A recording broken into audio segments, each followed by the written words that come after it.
Good evening. Thank you, John, and thank you, Deborah. It's publishing day for you again, which is very exciting for all of us.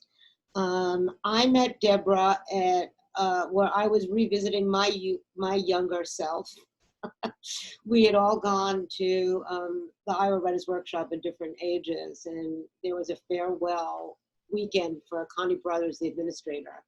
And I met Deborah and her husband, who also went to the Writers Workshop, in the airport. And Deborah said, "Oh, I have this great novel," because I told her about the Author Conversation series.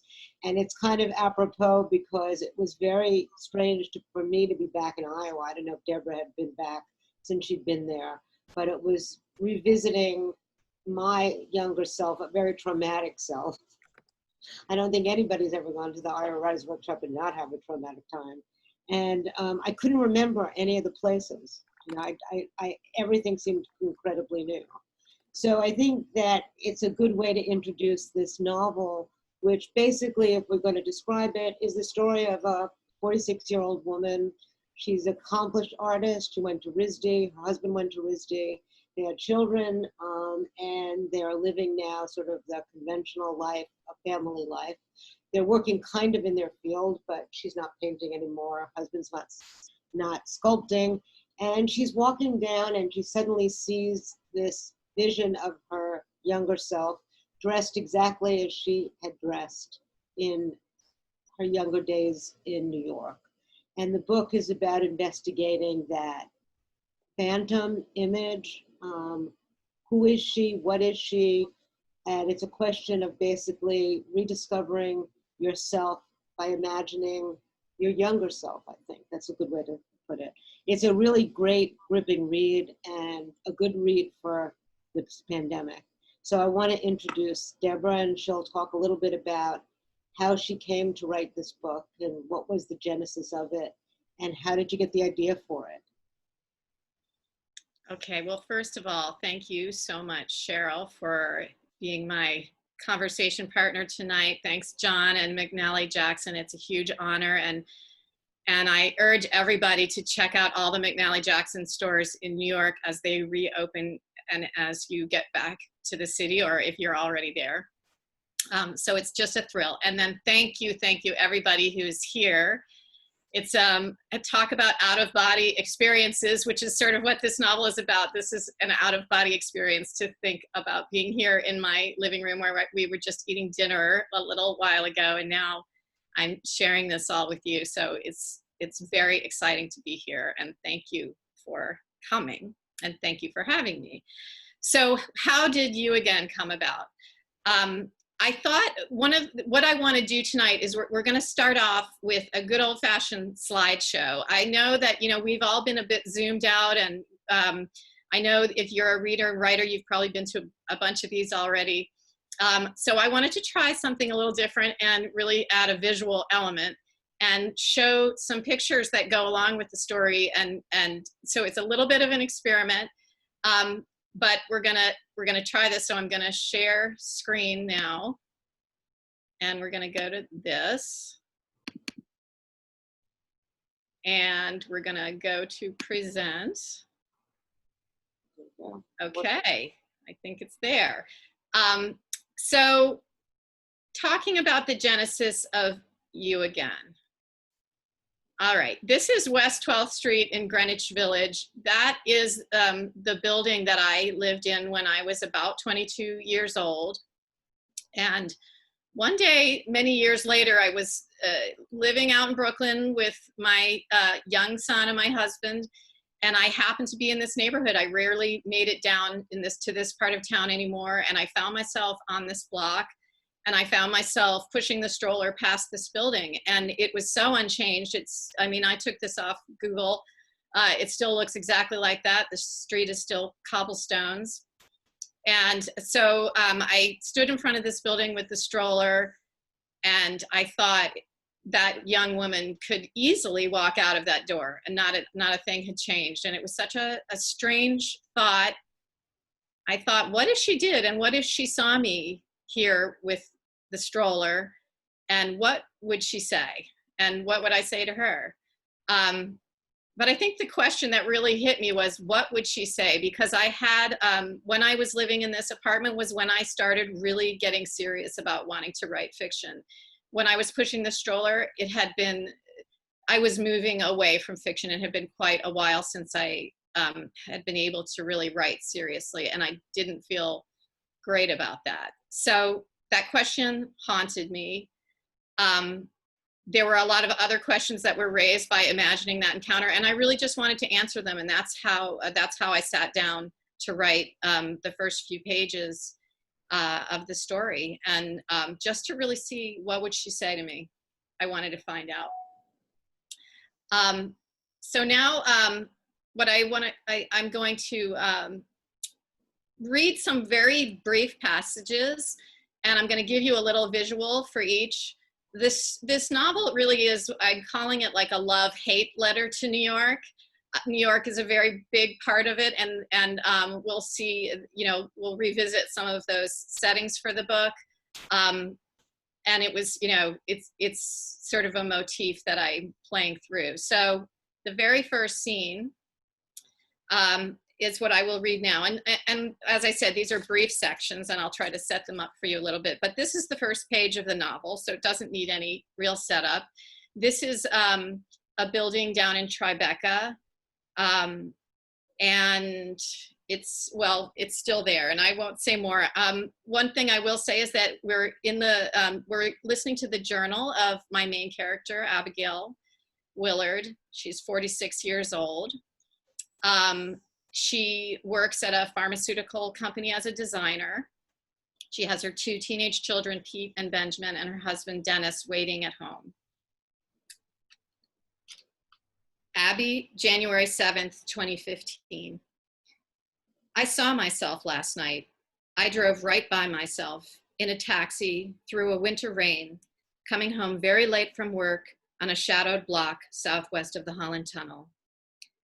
I gazed out the cab window, worn down from my day, and then suddenly she appeared, emerging from a dark doorway in silver platform sandals and a pink velvet coat.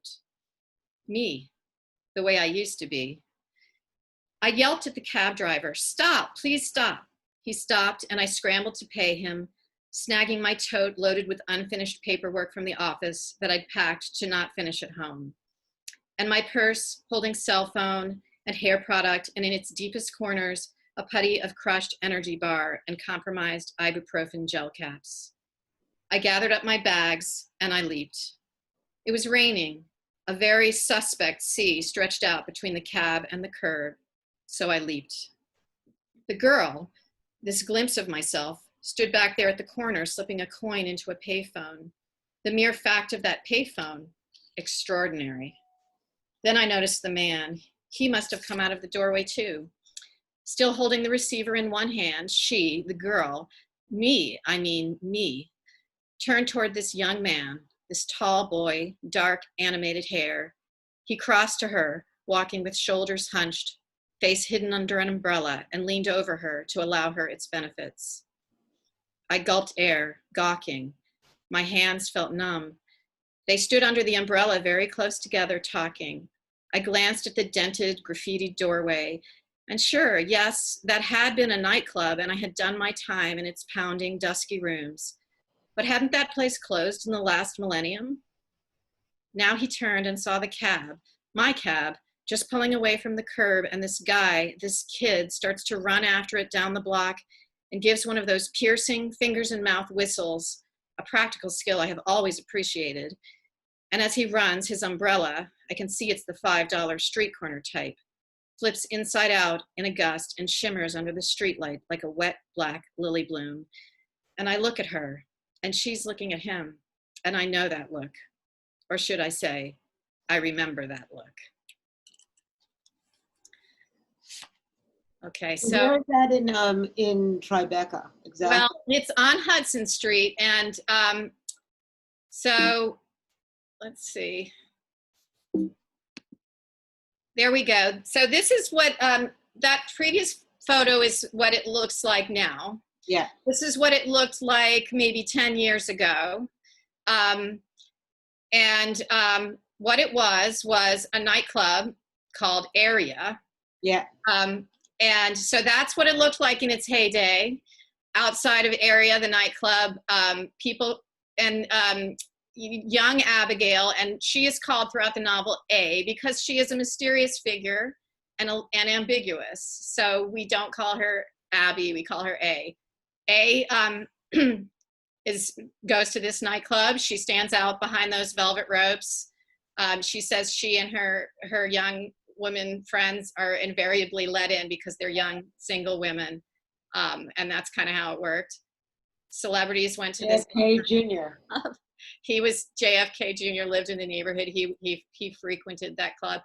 This is Grace Jones, and they had changing art exhibitions. So you see that sort of window there. They would always have different things in there. Now I will say I only went there, I don't know, not that often, but it was extremely memorable. There's a little fun glimpse in there. It was a really wild place. There was a swimming pool. And these are shots from the 80s, actually. And here's what it looks like now. They turned it into condominiums. It's a fancy condo building. So I think that's very representative of something that I delve into in the book that is very interesting. New York as this sort of morphing, changing beast, and it was an interesting challenge to deal with that in these two different time zones, and where could these two women meet in the middle in this constantly changing city. So you'll see a little bit more about that as we go on. Okay, so the next bit I want to read you is then, so that was the first sighting outside of this former nightclub. The second time she sees this young woman, Abby is at her job at this large pharmaceutical firm. She is about to leave the office for her lunch break, and I'll just read a few paragraphs here. Wind, by now having banished the fog, pushed and pulled me a bit. Noontime shadows sliced down from the tall buildings and fell darkly across the avenue. I turned onto East 47th and tried to think about Benjamin's birthday present. What did he say he wanted? A something or other for his gaming console? And then I stopped. She was there. I mean, it was me again. I sat on a bench, centered behind a wide, many-mullioned window. Sorry, she sat on a bench, centered behind a wide, many-mullioned window. I had forgotten about the Tradesmen's library, an eccentric holdover from a century ago, a private lending library that anyone can join for a small fee. The collection was heavy on early American history and forgotten novels by forgotten authors of the 1940s and 50s. The air smelled of must and burnt coffee. It was exactly the kind of place that would have charmed me, that did charm me, when I first moved to New York. Here it was, still extant, a short walk from my office on a block I never visited anymore. Well, you know, the Mercantile Library was sold, you know this, and has become the Center for Fiction, which Yes. is now in Brooklyn. And also John, our host, interned there when he was a younger bookseller. Oh, well, how perfect is that? So, yeah, exactly. So there's a little bit of resonance here as well. So this little was taken over by a woman named Noreen Tomasi who had a great foresight, sold the building and opened up this extraordinary place for fiction writers. So that's a good thing that's happened, in the time since you went to the Mercantile Library. Well, there's this current Mercantile Library, right, in Brooklyn. So a big change from that really musty, dusty place that I remember. And I did work right around the corner from there and would escape my job and go read those old books. Deb, how many years were you in New York before you left? Well, I have lived in New York in separate periods in my life, which I think is why this was such I don't know, this book kind of comes out of that experience. So I lived there in my 20s for 2 years. And then I lived there for 10 years in sort of mid 30s to mid 40s. So there were two very distinct periods. And you know, I also have always had family there. My dad is from New York, my mom's from New Jersey, and we have lots of family in New York. So I have been going to New York my whole life. But those were my two periods, moving into the city, trying to, you know, feel my way through it, and sort of getting out again, going back, getting out again. Did you go to the city right after you graduated college? Yes. And had you been writing in college?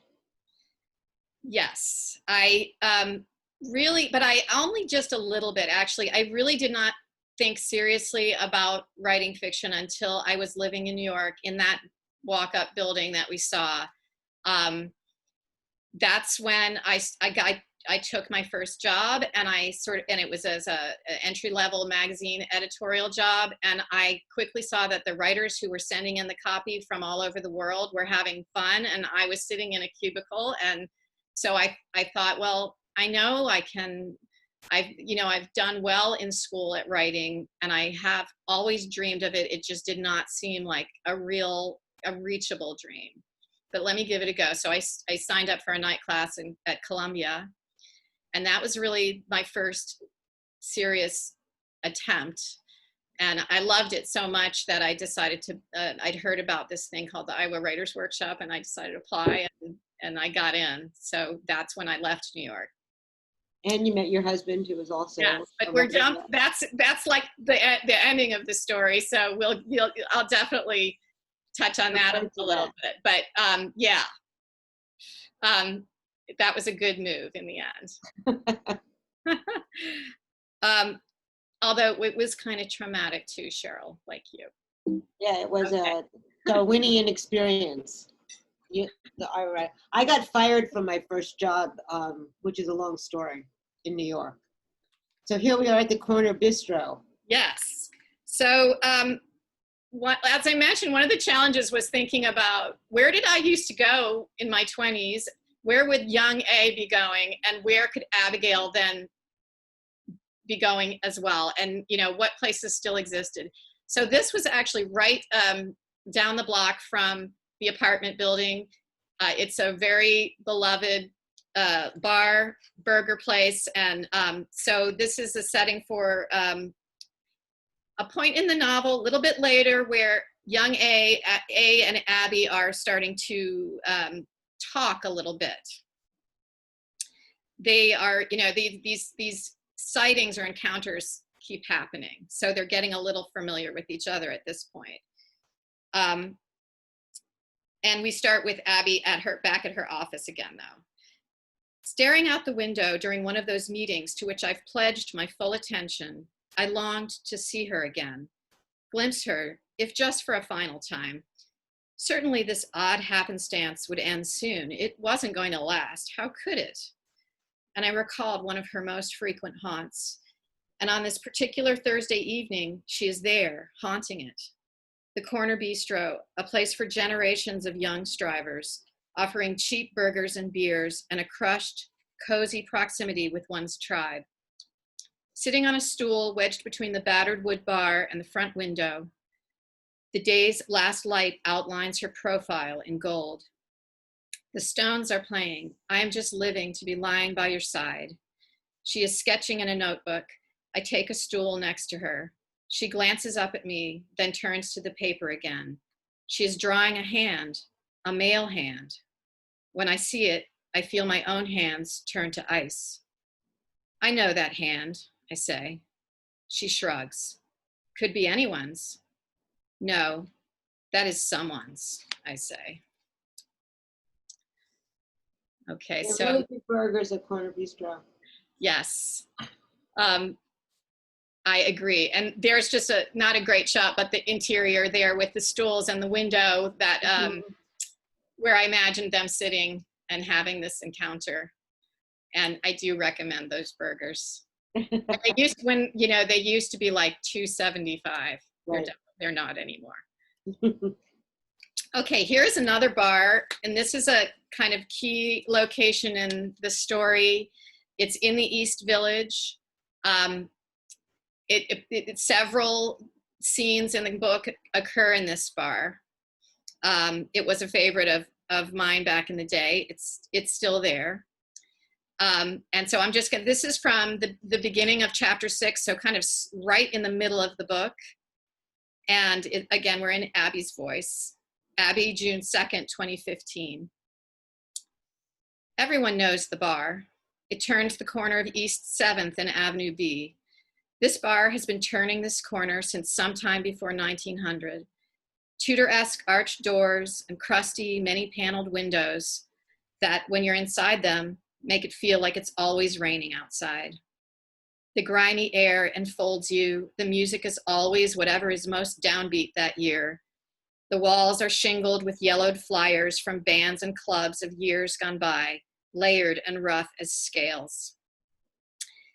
And here I am. It is early 1991, and I am seated on a stool where the long stretch of varnished wood just begins to coax itself into a curve, the horseshoe that allows the bar's patrons to stare at each other across the ramparts of liquor bottles. I'm waiting for Michael Hutcherson, my boss at Grady Advertising, who is already an hour late. The bartender has set another slippery glass of vodka and tonic in front of me, and I'm sipping it through a mixer straw. Michael Hutcherson and I are over, I decide by the time I've sipped halfway to the bottom. But how will I break it off with him and not lose my job? Michael Hutcherson is my boss. My situation seems impossible, and I feel impossibly stupid for getting into it. So yes, she is involved in an unfortunate entanglement with her first boss of college. One of the things that present day Abby points out to her is that she could actually file for harassment. That's sort of what the situation was. And young Ace says, I don't think that was harassment. So that's, you know, I play a little bit with some of the different attitudes and the way Abby grows and changes, you know, as we all do. Here's a very bad picture, but I love it because there's a point in the book where she comes to this bar and she sees these doors and she thinks they are like a portal to another world for her. This is the portal to her memories. And so I just saw that online and I thought that's sort of what, yeah, that's how it looked in my mind when I was writing that. Here's the interior. Talk about how there's always a baseball game spooling, unspooling slowly, those many paned windows. And here's the horseshoe bar and the seats where I imagined young A to be sitting. And Michael Hutcherson never shows up, but there's a guy sitting here at across the horseshoe from her who becomes her great passion of her young years. His name is Eli, and he's the guy whose hands were being sketched there in the corner bistro. And he plays a key role in Abby's past. Okay. So I'm not going to read a scene with this one, but I did want to talk about Abby's art.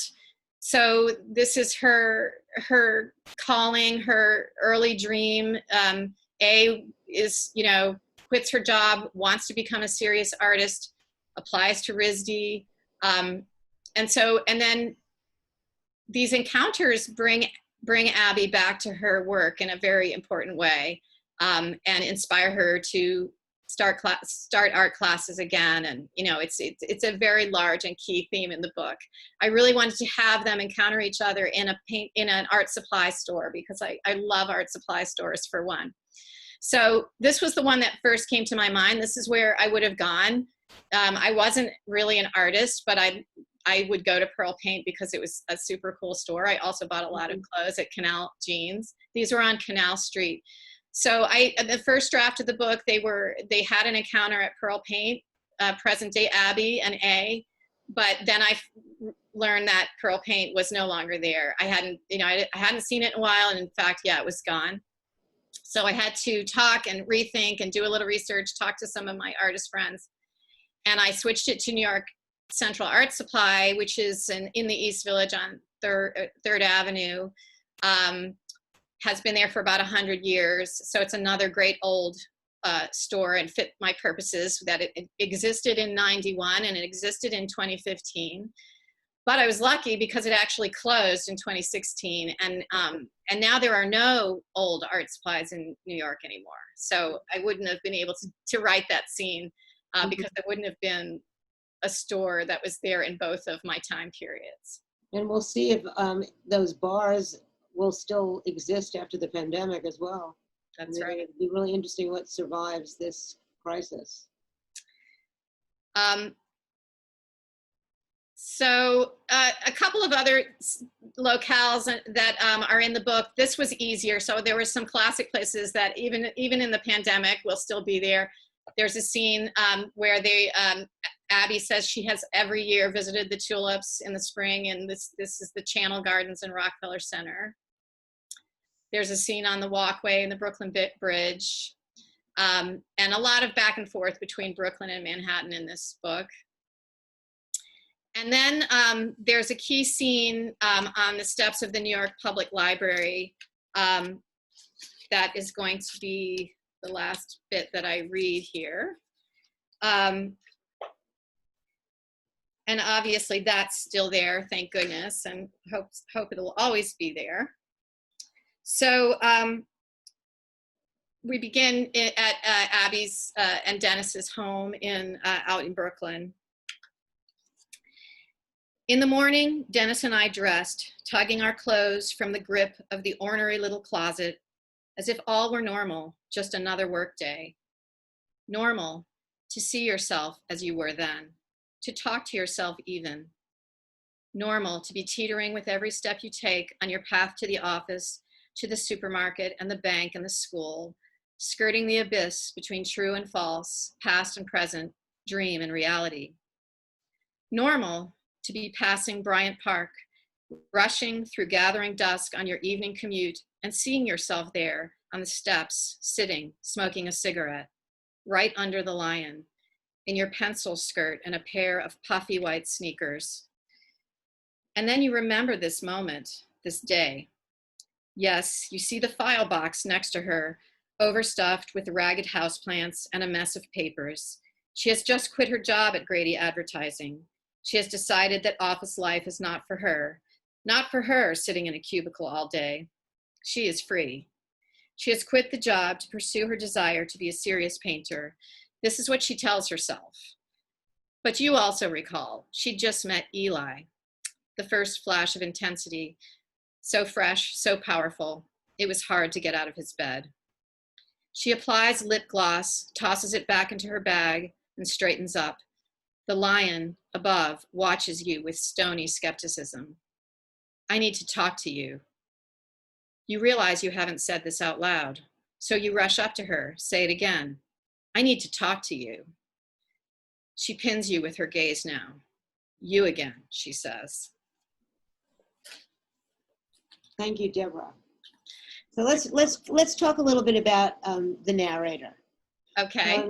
So, you know, before I read the book, should I stop the share and then we can resume with a few more? Yeah, whatever. I think all of us feel a little nostalgic for these pictures of New York, not only for what it was, but for what we know of it now.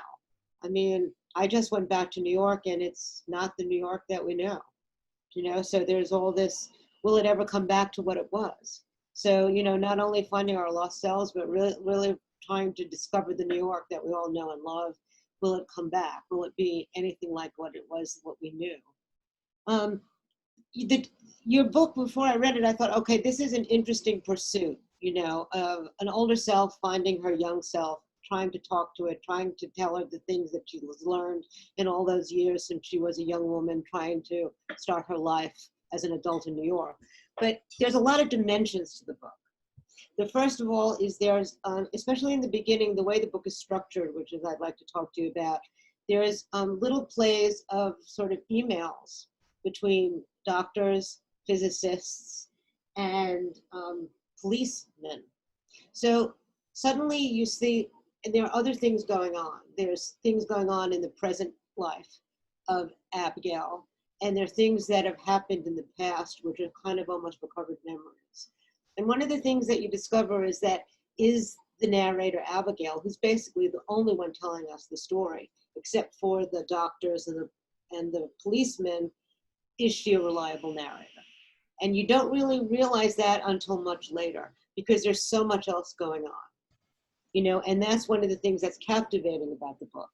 Because I think if it was just one idea, you know, chasing or finding your younger self, it wouldn't sustain your interest. But gradually, it's kind of like my latest thing, because when under the pandemic, I've been watching all these British procedurals. There's all these layers of things going on, and that's what's happened in You Again.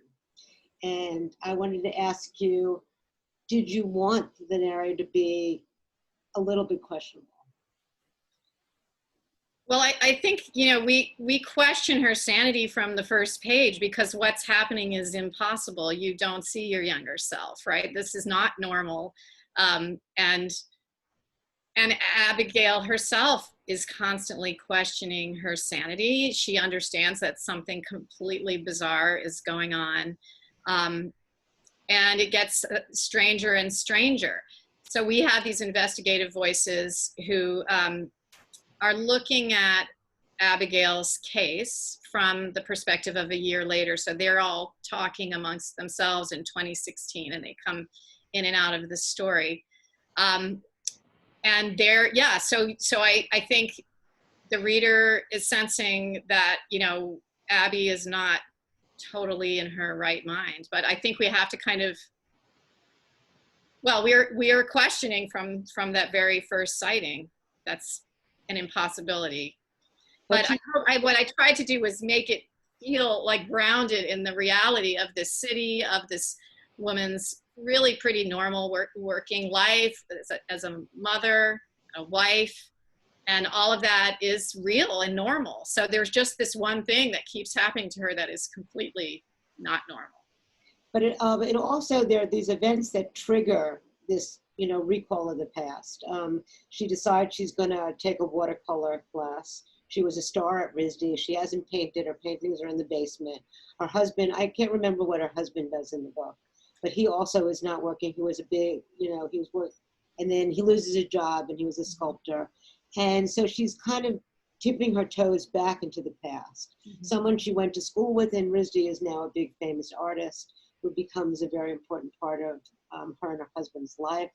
Sort of, and she, and then so the watercolor teacher is also somebody who knew her when she was a big success at RISD. So she's sort of really encountering her past self in her present life as well. You know, so it sort of makes the phantom self that much more realistic. Yeah. You know? I hope it feels, I mean, my challenge was to take the completely implausible and try to make it plausible. And also, a real pet peeve of mine in stories, in television, you know, is like, oh, it was all just a dream. Forget it, right? So I knew that I was not going to allow myself to do anything like that. I needed to give the reader plausible explanations for why Abby is seeing her younger self and talking to her, and, you know, getting into all sorts of scrapes with her as the story goes on. How could this be happening? There needed to be some explanations, but at the same time, I didn't want to over-explain it and make it feel over-determined, and I wanted to leave the mystery, because that's what makes my favorite fiction, for one thing. I don't want pat endings. So so I try to both satisfy our need to understand what's going on, but also leave lots of room for imagination and mystery. And, you know, it's not, and it probably was not just by accident that you said it the year of the presidential election. Yeah. And then one of the sons, she has two sons, Abigail has two sons. Her marriage, she's having issues with her marriage, which she's dealing with. There's a lot of stress in her life. Her husband's losing his job. And his son becomes very involved with a new student at his school who's Greek, and is very involved in the Antifa movement. So there are these strange things that are happening in the private school that he goes to, And Abigail people are telling her and her husband that their son is somehow a culprit in these extreme acts, and she can't believe it. And so another one of the things that happens is the gradual unraveling of her discovery of her younger son's involvement in Antifa. Mm-hmm. So, and why did you pick that particular movement? And did you have any idea that it would become such a radical element as it is right now in the political landscape? I certainly had no idea that it was going to come roaring back this summer as it did. But I did. So I have been kind of fascinated by Antifa since the 90s when I lived in Berlin. And Antifa is a movement that has its origins in Europe in the years around World War II, before, during, and after. And they were anti-fascists. And so by the time John and I lived in Berlin in the 90s, they were basically kind of similar to how they look in the States now. Young people in Berlin, they were very involved in the squatter movement, which there were many abandoned buildings still at that time from after the war, and a lot of squatters lived in them, and a lot of them were sort of Antifa, because they were always fighting against evictions and rent hikes and all of that kind of thing. And every year on May Day, the International Workers' Day, there would be like this ritual street theater where the young Berliners would come out and throw bottles at the police, and the police would push them back. And they both seemed to really enjoy it in a way. And it just fascinated me, coming from the Maryland suburbs in the Reagan, sort of Clinton, Bush era, where we didn't do stuff like that. So they really caught my eye. They were my peers. I was in my late 20s when I lived there. So I never forgot about Antifa. I noticed that they popped up on Trump's inauguration day in Washington. I kind of always wondered if they existed in this country, and there they were. I don't know, some people may remember, they broke a Starbucks window and punched a Nazi, I think. And so when I was writing this novel, and I had my older son, Pete, character, who was 16, I knew he was going to get into some trouble. I thought, I was thinking a lot about Abigail's feeling of being chained to the corporate wheel, as a cog, feeling frustrated by that, feeling she and Dennis are kind of thwarted artists who feel the need to make a paycheck and are in the grind, and they're really feeling the frustrations of that. And that is sort of connected with why Pete becomes involved. He sees his parents, like, they're not very happy, satisfied people in their adult lives, and I think that's connected to why he starts to dabble in it. And yeah, so I also just had a sense, given the extremities of what's going on in the country, and has since that inauguration day, that we would see more action on the fringes, and that so what I had a sense that if I put it in the novel, it wouldn't be too out there, and and as it turns out, it really wasn't. So when did you start writing the novel, and how long did it take you? I actually started this novel in 2005. So that's 15 years. I was working full time. I was in a wonderful writing group here in Northampton where we would meet and we would write together in a house, and I would go one night a week, and I wrote 180 pages of this draft that way. Then life started to get complicated and overstuffed, and I put my writing aside again, stopped going to the group, put that book down, and really put my writing down until I was laid off from my job in 2015. And then I picked up a long shelved novel that was set in the women's prison, and this book. And the women's prison novel turned into The Captives and sold as part of a 2-book deal. And when the editor was considering the offer, she said, what else you have? And I said, well, I've got this younger self, older self story that I love. And I would love to put out there. And then when she came back with the offer, she said she would take both. So that's how it happened. And so after I finished The Captives and that was out in the world, I went right back to this story. And how did you find the voice and the structure? Did that evolve, or did you have an idea of it before you began reworking it?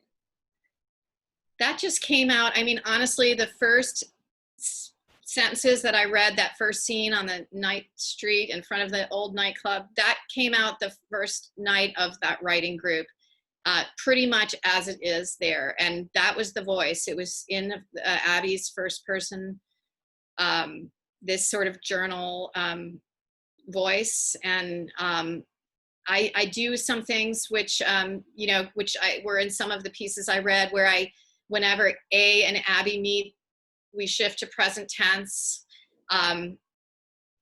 For obvious reasons, if you think about it, they're in an in-between time. It's like an eternal present when they meet each other. And so I played around with things like that. And that came in later drafts. Some of it happened naturally. You know, I actually think that part of it, where I started writing those scenes in present tense, just happened.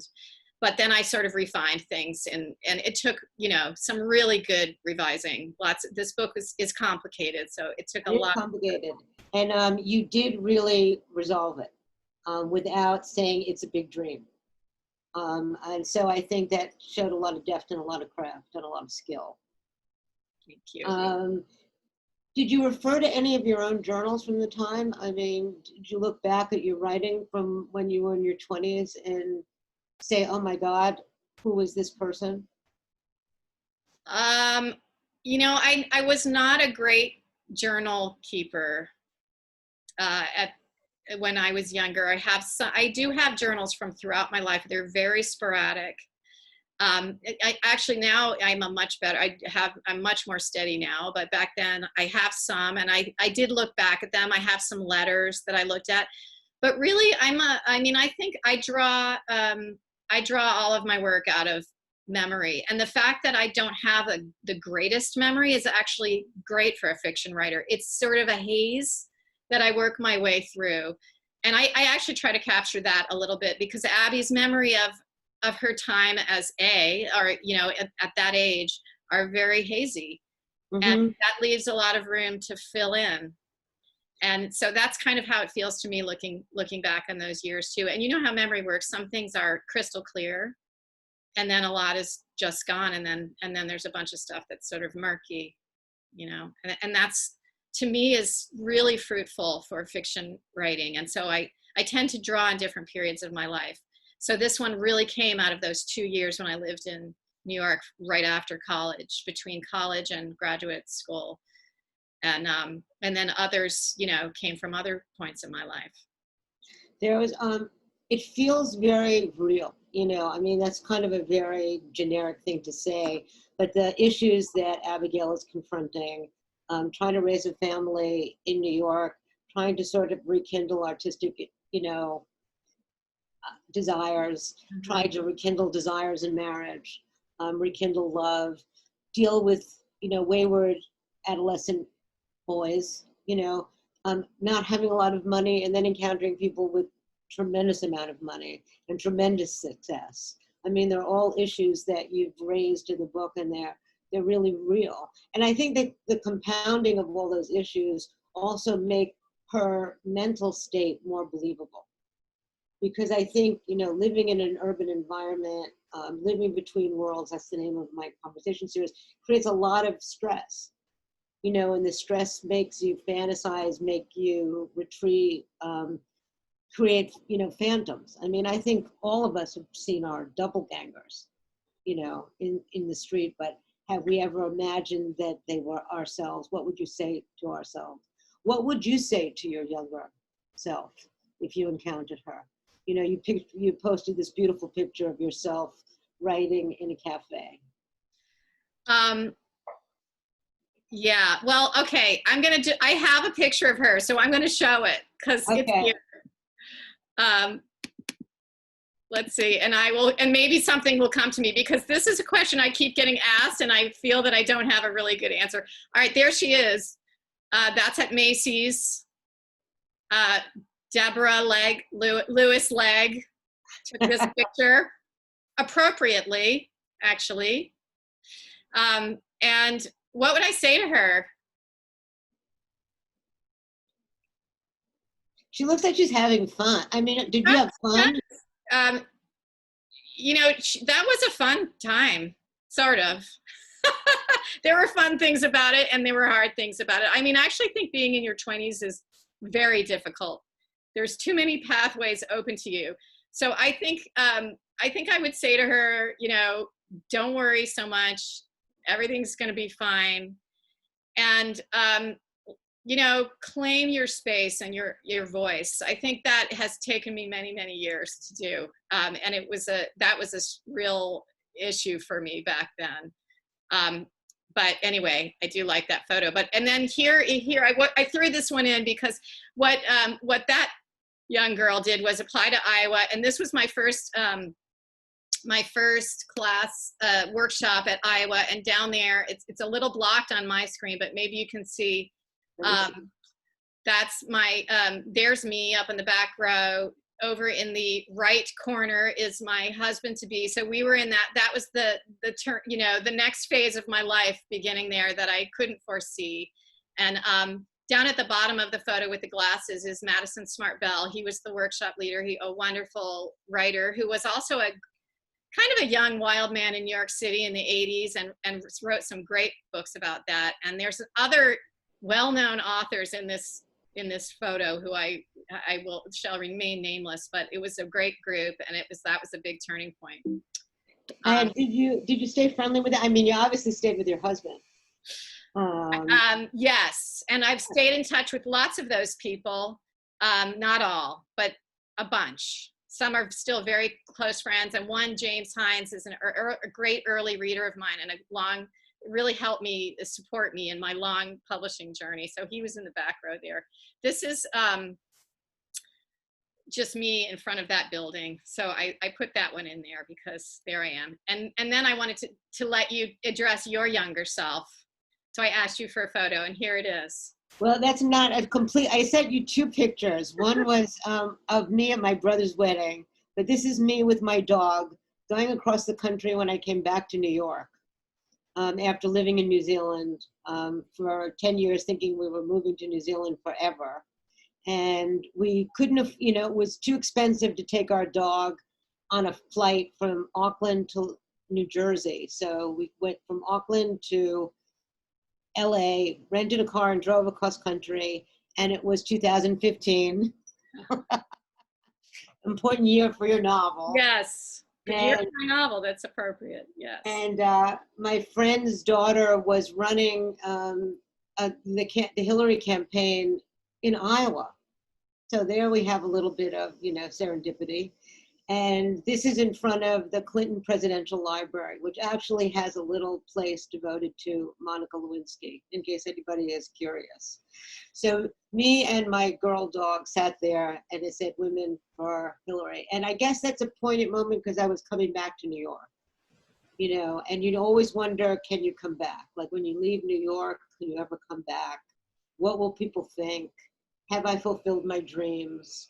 Have I lived up to expectation? You know, it's a very poignant moment. You know, New York can eat you up alive. You know, in New Zealand, I was like a Samoan princess, you know, a New York Jewish woman with a big mouth, you know. And so there's a million of me in New York. So it was a poignant moment and also a very poignant moment in the history of our country. So it was a funny time to come back. But also I was very glad McNally Jackson let me come back. So that was really a good thing for me, one of my home base in New York City. Well, thank you for sharing that photo. And yeah, so I am very aware that I don't want to keep people past 8 o'clock. So I guess if there are any questions, we should do that.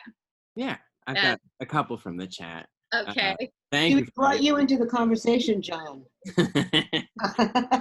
I was curious. So you didn't write any of this novel when you were living in New York? No. Did you ever come back to New York to write, to get the spirit of New York or to get the feeling of New York, or was that all also just memory retrieval? I actually weirdly ended up spending a whole lot of time in that West 12th Street neighborhood because John works in New York frequently, and so I will go down there frequently. I mean, I haven't the last few months, but over the last 10 years, I've spent a lot of time in New York, and oddly, a lot of time in that neighborhood, because that's often where we have ended up staying. Right. And yeah, so that last photo of me on the stoop there was just taken actually early this year.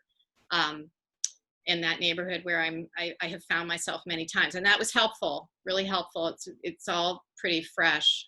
Yeah. Related question from Diana in the chat.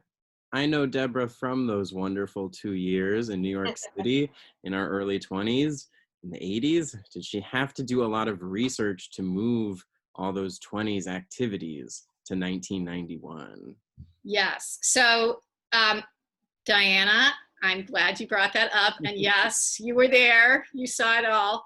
I had to do that because of, well, a couple of things. I did want to play around with the election year. And so in order for everyone to be the right ages, it had to work out that. So I had to shift it by a few years. So it's shifted about 6 years forward. I did actually watch, if you can Google videos of New York street scenes in 1991, and I watched quite a bit of them.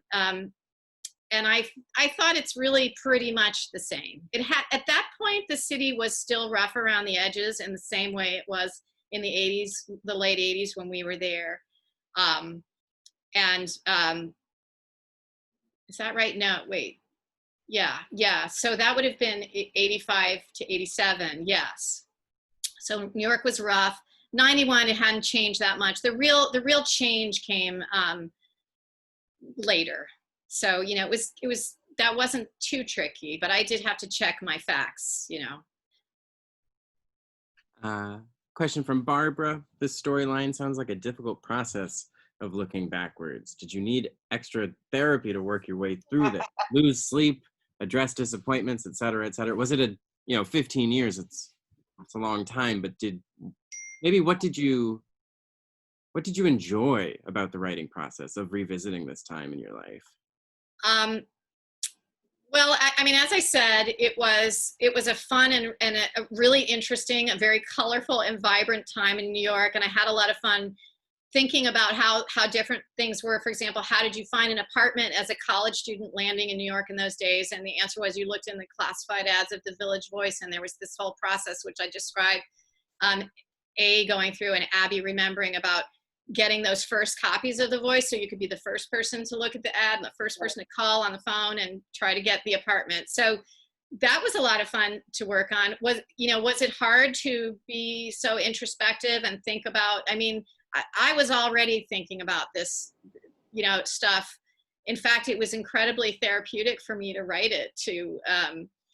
I was struggling with a lot of the same issues about shelving my creative work that Abby struggles with, and feeling constrained by my full-time working mom life and the strains of that. So that, to write is the greatest therapy in the world, I think.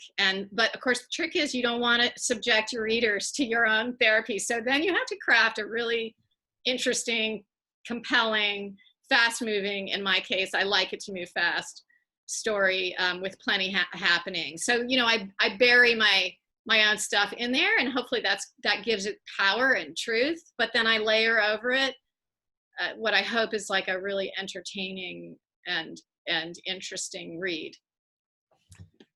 Debra, I want to ask you, and I've been asking most of the writers through the virtual conversation, what's it like to publish a book in a pandemic? It's hard, not what we expected. And I think it's really difficult to feel that celebratory at this moment in our history. I mean, we're going through a terrible, terrible time. But, books provide solace. Books have to be born. And so we're putting, I'm putting it out there in hopes it'll bring some delight and joy. And yeah, but it's not the greatest. But another thing is publishing always comes with certain worries and woes. Our national situation puts it all in perspective. I'm so lucky, and I just feel like it's a great gift to be able to be doing this work and putting it out there, and that I'm healthy and my family's healthy. So it puts your little publishing quibbles into great perspective. Yeah. And you had some great pre-publishing and publishing reviews, and this week it's one of the 10 recommended books of the week. Editor's choice. Exactly. And in the center book in the picture, that's a big deal. That was cool. Yeah, that's really cool. It's really cool. I was trying to find those colors to wear, but I don't have anything. They're very 80s, 90s colors. I think we have time for just one more question. I know it's past 8, but I don't have any shelves that I need to move. This We move shelves all the time. Yeah, and it's a good question. Debra, the writing is so good. Each sentence is perfection. How long does it take you to write? What does a day's work look like in terms of word count? Well, Do you think of it as a daily process? When I can, I do. I sometimes I say that my career has been a triumph of intermittent persistence, and that means I've come back and forth to my work over the years. I've let it go for a while. I've come back to it. I'm very against like the machismo of, you must do it this way. I think there's lots of ways to do it. But I when I'm going well, and I really have in the last few years, I feel an urgency because I didn't write for a long time, and I know time is not endless. I have been working much more steadily, and I try for 500 words a day. When I'm really in my groove, I can do 1,000. And that's first draft, that's just letting it rip, and that's revision is a different story. But when I'm writing first draft, I try to sit in the chair for 500, and I try to do that 5 days a week. I take a weekend, maybe 6 days a week. If I'm really feeling great, I'll go 7. But I don't like adhere to those hard and fast. So I think that's it. Is that all the time that we have? I think that's all the time we have. The book is You Again. It's published by the fine folks at Echo. It's available for sale from McNallyJackson.com. Thank you, Cheryl, again for leading another wonderful conversation, and congratulations, Debra, on the publication. Debra, when the book comes out in paperback, maybe we can have a live conversation. Yes, and I want to put one more word out there, which is please buy the book from McNally Jackson if you haven't already ordered it. And then when you read it, if you like it, please, please, please go on our major book retail sites that run reviews. And I quoted her. I gave her some prep on what to say. And put a review up for me. It really, really helps. It does. And there's another site called Goodreads. If you're involved in that and you like the book, please go on Goodreads and leave a review right away as soon as you finish. Don't forget, do that for me, and I will love you forever. We'll all love you. And thank you, everybody. We had a really nice showing this evening. Hope you come to our future events. And thank you so much, Debra. We wish you all the success in the world. Thank you, Cheryl, and thanks, John, and thanks everybody for coming. It's so great to see you all. It's like hilarious and wonderful. Okay. Okay. Bye, everybody. Thank you, everybody. Have a good night.